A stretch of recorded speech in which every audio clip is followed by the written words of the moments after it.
Research Den brings UAFS researchers out of the lab and into conversation with curious community members like you. No jargon, no intimidation, just fascinating discoveries happening right here in Fort Smith, shared by the passionate researchers behind the work. Prepare to be surprised by what's being discovered in your own backyard. In this installment of Research Den, Dr. Ragupathy Kannan, professor of biology, asks the question, what makes a better research mentor, Dr. Kannan or a bird? The answer might be both. Join Dr. Kannan on a whirlwind tour of Belize, Bermuda, and Sri Lanka as he explores various questions pertaining to tropical biodiversity with his undergraduate students.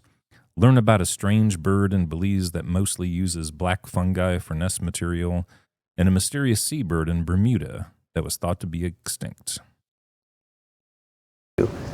Well, I'm going to take you on a little tour, world tour, so sit back, relax, enjoy. I'm a tropical biologist. I do a lot of traveling, and I've just had my 4th Fulbright Scholarship Award, so that has enabled me to travel across the world.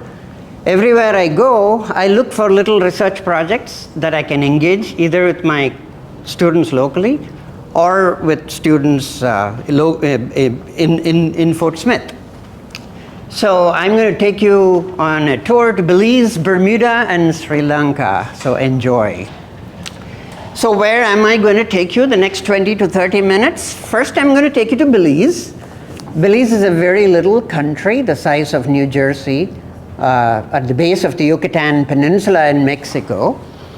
And then, after about 10 minutes or so, I will take you to Bermuda, which is this little speck in the middle of nowhere in the North Atlantic. And from Bermuda, I will take you to this little teardrop-shaped island called Sri Lanka in the Indian Ocean. My wife and I were stranded there for more than a year during the pandemic, and we tried to make lemonade out of all the lemons by doing a lot of bird counting, so you're going to hear about all that now. But first to Belize. We have a flourishing study abroad program there. I'm about to do it for like the 18th time next year. And every year I go, I come up with these little ideas that I can probably incubate for the future. And this one bore fruit because it got published not too long ago. It's about a strange bird that only uses black fungal fibers for nest. And no other bird tends to do that, just the black fiber nest, so we wanted to know what's going on there.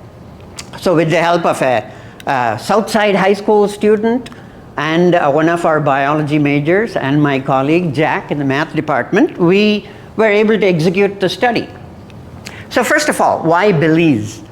It's a little tropical paradise, just the size of about New Jersey, and it's just like a 2-hour flight from Houston, but yet you have this bounty of biodiversity. I mean, to put it in perspective, the entire North American continent has about 700 species of birds.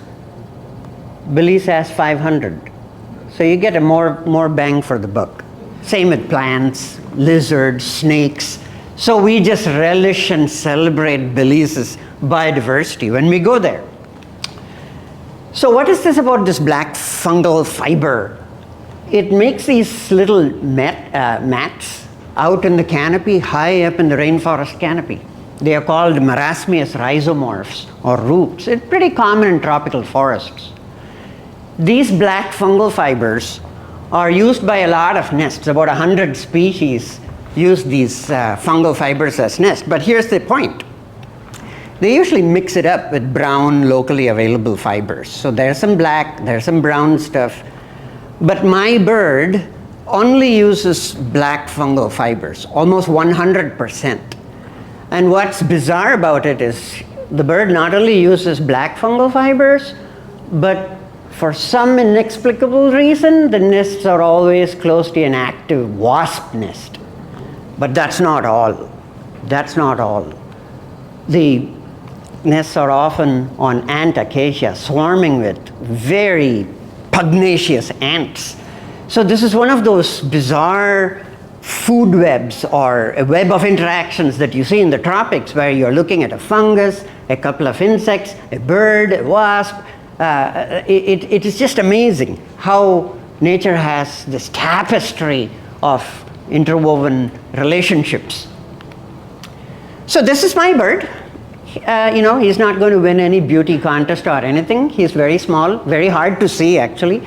You usually know he's there when you hear him. He goes, and it's a very high-pitched call. Not many people can hear it, but my ears are tuned to that, 45 years of doing that. So every time he calls, I know he's there. And then I look for him. And that's one of his nests. It's called the yellow olive flycatcher. It almost exclusively builds nests using these black fungal fibers. So the question is, why? All kinds of hypotheses have been proposed. Maybe it has some antibiotic or anti-carcinogenic properties, or maybe it's stronger and more durable, or maybe it's water resistant. So we decided to just investigate this phenomenon. We tested two hypotheses. One is the black fungal fibers are physically stronger than the brown, locally common available fibers. Maybe there is some temperature advantage. So this is what we did. Now, by the way, I'm not going to bore you with a lot of the technical details, but I promise you that I will send you papers. If you're interested, just shoot us an email, or you can Google it with my name and you'll find it. It's all been published. It's online. So what did we do? We compared the strengths of these fibers with locally available grass fibers built by other nests, built by other birds in the same area. We also did some fancy temperature studies. I was just telling my ecology class last week, many of them are here, that these studies used to be very hard when I was in grad school. Now it's very easy. They just stick these little tablets inside the nests, and the tablets talk to your phone. You go home, take a nap, come back, and there's an Excel spreadsheet downloadable waiting for you. I'm very jealous. It's so easy to do such studies these days. So we compared the interior temperatures of the black nests with that of the grass nest, and we compared it with ambient temperatures. Well, what did we find? We rejected both the hypotheses. So much for all that. But what's interesting is we broke new ground because of all the new technologies we use. For example, the high school student, Southside high school student, he was able to take the fibers to a Little Rock laboratory where it was an engineering lab, one of those summer research ventures. They were able to test the fibers to breaking point, and we were able to do all kinds of fancy analysis with that. And also our temperature study was pretty unique because I don't think anyone has put those little hobo monitors inside nests and monitored them. So we are hoping that these technologies will spur future inquiries. Yeah, we published it. They got a lot of mileage out of it. Harris became a Bodenheimer Fellow in Fayetteville. He started medical school in UAMS this semester. He's in gross anatomy, actually. Shayla Smithson, our bio major, is now a horticulturist. And so we got a lot of mileage out of this project. As you can see, we did some fancy DNA analysis too to see how the black fungi were related to other fungi. So that's our study on Belize. Now let's go to Bermuda. The title is self-explanatory. We were for the first time able to do ornithology by remote, virtual ornithology, because we used webcams. Bermuda is far out in the North Atlantic, and we never went there. We never saw the bird. But this high school student in New York was able to help us out with this study. So Bermuda has this little speck, this little rock in the middle of nowhere in the North Atlantic. Has the shape of a fish hook, and it's an archipelago of various islands. But that's the most important island because that's where the bird lives. The bird used to live everywhere. There were multiple, like 500,000 birds before the settlers arrived. Today it's hanging in there in an uninhabited rock, about the size of this building perhaps. Nonsuch Island. The bird used to venture far. It actually flies a great distance, but for some bizarre reason, it only nests in that rock in the middle of nowhere. To this day, no nest has ever been discovered outside of that little rock.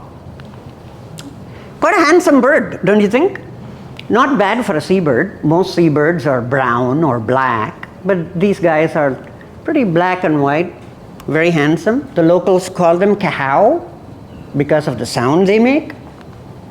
It is one of the rarest seabirds in the world. People are very worried about it because it was almost driven to extinction by pigs and rats that we introduced, and all the pollution, the chemicals we introduced. For 300 years, we thought it was extinct. Nobody ever found it because it just roams out in the Atlantic and it nests in these uninhabited rocks. And then in 1951, they discovered it in Nonsuch. Since then, the Bermudians have embarked on an aggressive restoration program, and it has helped the population. This is, in fact, one of the most successful conservation stories, because the bird readily adopts concrete artificial burrows. Just before I came here, I checked on its status. 186 nesting pairs. That is as of last year. So there is room for guarded optimism that the bird might survive. We are still a long way off. I mean, the population used to be in the 500,000 or so, but we are making progress. Well, one problem the bird faces, one of the many, many problems the bird faces, is there is a local bird that competes with it. It competes for the nest burrows, and it's this exquisitely pretty, fairy-like creature called the white-tailed tropic bird. The Bermudians love it. They are very proud of it. But they are proud of their Bermuda petrel too, but they don't get along. They don't get along. You know what happens? This guy steals their nest cavities. But the Bermudians, the Bermuda conservation biologists are very smart. You know what they did? You won't believe this. They solved the problem. Look, that's the nesting chamber, the concrete nesting chamber. The long entrance tunnel, that's the entrance. Look what he did. This pioneering biologist figured out a way to kick out the tropic bird by making a filter. It turns out that the tropic bird is about 2 inches bigger than the Bermuda petrel. So he figured out this filter and he stuck it in the entrance. Now the tropic bird cannot enter. The Bermuda petrel can. Problem solved. At least one of the many problems have been solved. So that's how versatile and intelligent these biologists are. And not only that, they also have the service entrance right there, a service hole through which the biologist can measure the egg and weigh the chick and all that. And he can he can cover the hole when he's done with that. So here's my bird. This is what we saw for about 100 hours. All times of the day we logged in and we made our observations. So here's the bird facing the camera. It's supposed to be pitch dark. You're not supposed to be seeing this, but the camera has infrared. So it detects the heat. And that's the tunnel. You can see it's night outside, so you'd see it's a very dark tunnel. Sometimes the bird is with its partner and they cuddle. And this is obviously in the daytime, you can see the light at the end of that tunnel. That's the entrance. So it's a very handsome bird. Note the tube noses. These are seabirds. They excrete a lot of salt. And so they have these tubes that let the salt drain. That's why they belong to this entire family called tube-nosed birds. So our webcam study was the first of its kind. Nobody has ever done it before. We have a feeling that this may be a norm for the future, but it hasn't caught on yet. This just got published, so hopefully more and more people will start doing this kind of study. These birds are very difficult to study. Why? Because they are burrowing. They are nocturnal. You seldom see them. But now, thanks to these webcams, we are voyeuristically looking at their secret lives. In 2011, one of the tour companies started this idea. They installed this live web camera inside one of the burrows, and then they started live streaming it for the world to see 24/7. And since then, Cornell has gotten involved, and we collaborated with Cornell and made possible that we were able to do the study thanks to all the permits that Cornell were able to give us. I have a little video of what happened. Our nest failed. The egg was not viable, but the bird didn't know that for nearly 70 days. On the 69th day, look what happened. When the bird eventually realized that the egg is not viable, it buried it. So hopefully the video will work. Fingers crossed. Here we go. Oops. I think I may have to. All right. It might work. So here's a video of it burying the egg. It's using its chest to push debris on the egg.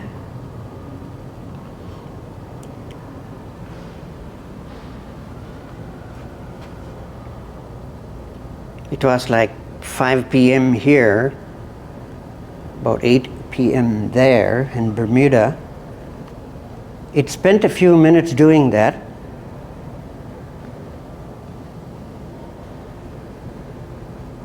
It's pulling grassy fibers from outside. In a moment you'll see it push a whole bunch of fibers on the egg. It was kind of a sad sight because it had been sitting on the egg for 70 days. And then it dawned on the bird that the egg is not viable. So before it gave up and went out into the sea, they spend months flying around all the way, all across the Atlantic. And until the next year, it won't be nesting, but for some reason it decided to bury the egg. Kannan, how long should it have been incubated if it was a viable egg, would have hatched in? About 70 days. So it kind of figured when nothing was coming out, it probably didn't hear the peeps. It kind of figured, the parent figured that the egg was not viable. Until then, the bird had defended it from crabs. We saw crabs coming in. We saw skinks coming in. The bird was and another seabird for some reason came in and just occupied the burrow, and they were sitting side by side. Different species. The leech storm petrel was just sitting next to it for a few days. And so that was the end of our story. What makes the study so unique, of course, is that we never went to Bermuda. We did it from Arkansas and New York in the comfort of our own study or bedroom. We have never seen this bird. Even to this day, I have never seen this bird, but yet we were able to make all these observations from the comfort of our offices, our homes, thousands of kilometers away. So it got published. My colleague Jack in the math department did, as always, he does a great job organizing, assimilating, analyzing, and portraying the data. He's a genius. He's an absolute genius. Many of my papers wouldn't be of such quality but for Jack. And they got a lot of mileage out of it. She's now in college. She was able to market herself with this publication. So it was a great experience for us. And now let's go to Sri Lanka. February of 2020, I started my Fulbright Award. February of 2020. It was a 6-month award. March of 2020, the world turned upside down. All flights canceled, lockdowns, so we got stranded there indefinitely. And months passed, and the Fulbright program was canceled. For the first time in its 70-year history, the Fulbright program was canceled, and we were asked to return or shelter in place. So we decided to shelter in place. And as you will see, it's not a bad place to get stranded. So 6 months became 1 year. It went on and on. I had nothing to do but to count birds. It was a very pretty place. We overlooked the Indian Ocean. We were surrounded by forests. So every day I counted birds. I also worked with local Sri Lankan students, helped them take the GRE, the TOEFL, and all that. And after a year, I brought all 6 of them to Fayetteville, Arkansas. They are there now. I call them my flock. Some of them have brought their spouses and all that. They are all doing their doctorate in cell molecular biology. So we made something good out of it. We made a lot of lemonade out of the pandemic. So Sri Lanka is this little teardrop-shaped island south of India. I am originally from Chennai, right there. Sri Lanka was really part of India until about 15,000 years ago. And then at the end of last ice age, the sea levels rose, and the island got marooned or separated from the mainland. Colombo is the capital. We were in Matra at the very southern tip, and our house faced the Indian Ocean. That's our house. Not bad, huh? Not a bad place to get stuck over the pandemic. Not bad for $400 a month. Not bad for $700 a month of expenses. And it had a wide balcony from which I was able to observe all the wildlife. So it was a very nice place to get stuck. And that's the view from the balcony, rainbows and all. That's the Indian Ocean. We even saw whales from our balcony, the spouts out in the distance. And the place abounded with wildlife. This is one of the few places where you see sunrise to your right, sunset to your left, because it's right out at the tip of the country. Lots of wildlife. Gray langurs visited us in the balcony, one of 3 species of monkeys. There were venomous vipers in our garden, which we respectively kept a distance. And a short walk away was a nice beach. And every morning I would go and see what the fishermen brought in, and they would always come up with all these wildlife, like spotted eagle rays. Every time there was a little break in the lockdown, I would go on a pelagic survey, a marine survey, to record birds and whales. So we recorded a lot of rare species, including these 2, the swinhose and the flesh-footed shearwater. So it was quite an absorbing time. The swinhose is a near-threatened species. You can see the tube nose, like you did with the petrel.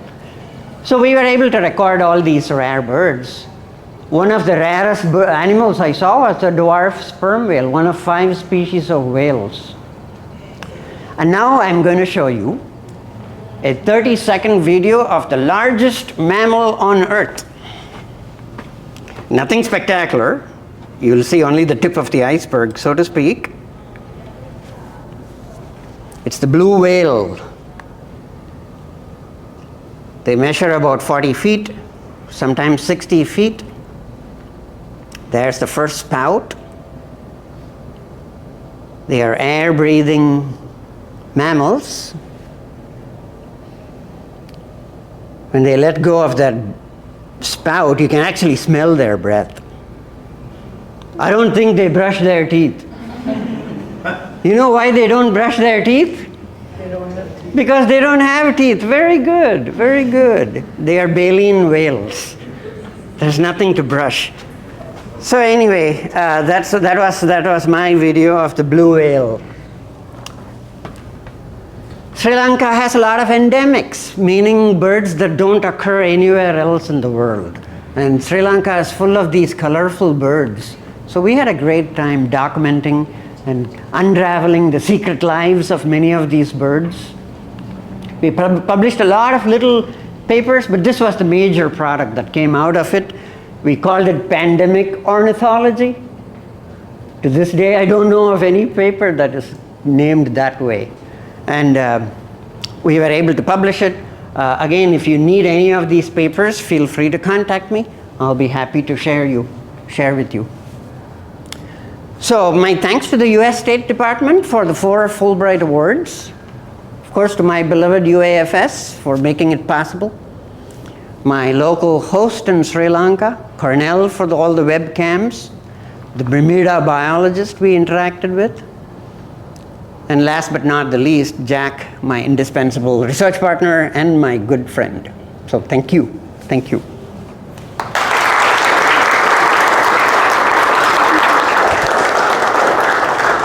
Right on time. Does anybody have any questions for Dr. Kannan that we'd like to ask? Yeah? Can I go to Belize with you? I hope you can come, Jennifer. Next year, Dr. Shore is planning to collaborate with me, and we are planning to do the Belize course together. So fingers crossed. It's going to happen. Don't wish for another pandemic just so you can stay. Okay, I think I learned. Oh, did you have a question? Sri Lanka, no tigers? What? No tigers? There are no tigers in Sri Lanka. For some reason, they were unable to cross that little strait. Panthers, yes. Elephants, yes. Tigers, no. Which is unfortunate because I had all kinds of encounters with tigers in southern India. Or maybe fortunate. Yes? For Sri Lanka being so close to India, why does it seem to have so many endemics? Yeah, that's a very good question. That's the mystery of tropical biology. Southern India has related species, closely related species. But once the Sri Lankan country, the island got cut off, for some reason these sedentary birds, the birds that don't like to fly across a river, leave alone 10 miles of ocean, they got marooned, they got isolated. They got stranded like us, and they evolved independently. And 15,000 years is enough for some speciation to have occurred, meaning new species arose just in a span of about 20,000 years. Interesting, very interesting concept. Yes? Do you have any hypothesis on why the bird in Bermuda buried the egg? Did they reuse the material? They have this, here's what I think happened. They have this instinctive fear for predators, egg predators. 2 weeks prior, a land crab came in, and the birds were very defensive. They didn't budge out of the egg, and they lunged at the crab. The crab gave up and went away. So I think it's that protective instinct that made it bury the egg, but we may never know.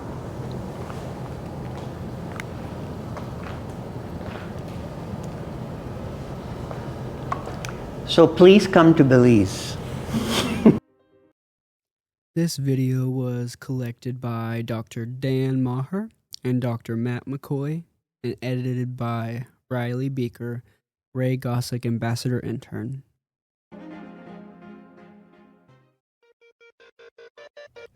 This video is a production of the Sound Collection Lab, located in the History, Social Sciences, Philosophy Department, originating from the University of Arkansas at Fort Smith.